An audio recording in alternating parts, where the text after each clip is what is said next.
I'm Shelley Turner with the Builderall team. In this video, I'm going to show you how you can live stream using our Builderall webinar tool to Facebook or YouTube. So let's go ahead and jump into the webinar tool. So I'm going to go to Apps, and then I'm going to go to the Builderall Webinar Builder. And I'm going to go ahead and create a new webinar. So I'm going to click the plus sign. And here I have several options. I can choose streaming to YouTube or Facebook. I can do a live on-demand webinar room with chat and login, or I can do an evergreen or scheduled webinar. In this training, we're going to actually go live to YouTube or Facebook. So I'm going to choose the first one, and then I'm going to click Next.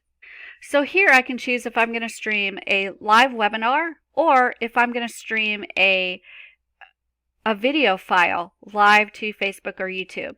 So I'm going to go ahead and do the live streaming from a webinar room. Then I need to choose the servers. They are either USA or Brazil, so whichever one is closer to you, you pick that one. I'm going to pick USA.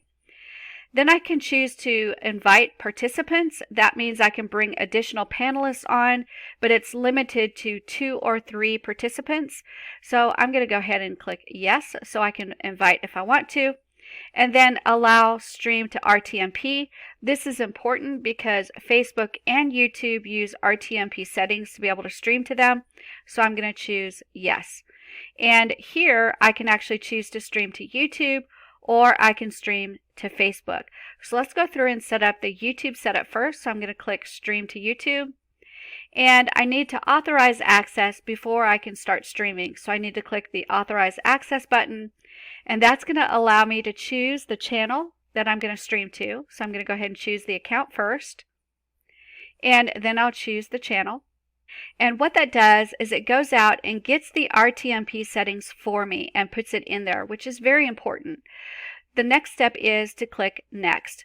But let's take a look at what it'd be like to stream to Facebook instead of YouTube.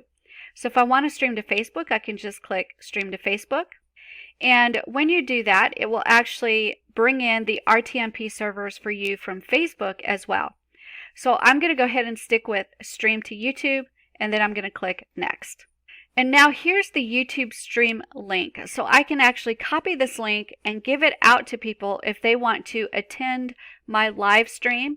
So I can add this as a button, I can add it as a link on a website, or I can even put it into Facebook or Twitter for people to be able to click on it and join my live stream to YouTube. My next step is to actually open up the webinar room, and I'm going to put my name in there. And then I'm going to click Login. And now this has me set up to be able to go ahead and start live streaming to YouTube.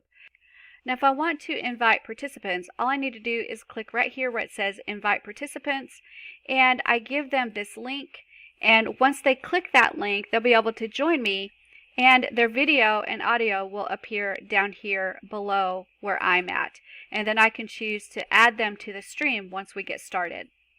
I also can manipulate my microphone settings and my camera settings by going up here to the very top. And if I click the microphone, I can disable it. If I click the camera, I can disable that, or I can turn it back on. On the live stream settings here, if I click the gear, I can choose to show just me on the live stream. I can show a split screen if I have invited participants, or I can just show the participants on the screen as I'm actually conducting the webinar and the live training. Once I get everything configured the way I want it to work, all I do then is click Start Streaming. And what it'll do is connect immediately to YouTube and start streaming this live so that everybody connected to my YouTube channel, whether they have followed that specific link or if they're subscribed, they'll get a notice that I'm live on YouTube and they'll be able to watch it right on YouTube. When you're finished and you're ready to stop live streaming to YouTube or Facebook, you need to make sure to click the Stop Streaming button, and that will actually stop your stream. And then if you're all finished, all you need to do is close your window and your stream is finished completely. So that's how you create and go live with a live streaming either to YouTube or Facebook using our webinar platform inside of Builderall.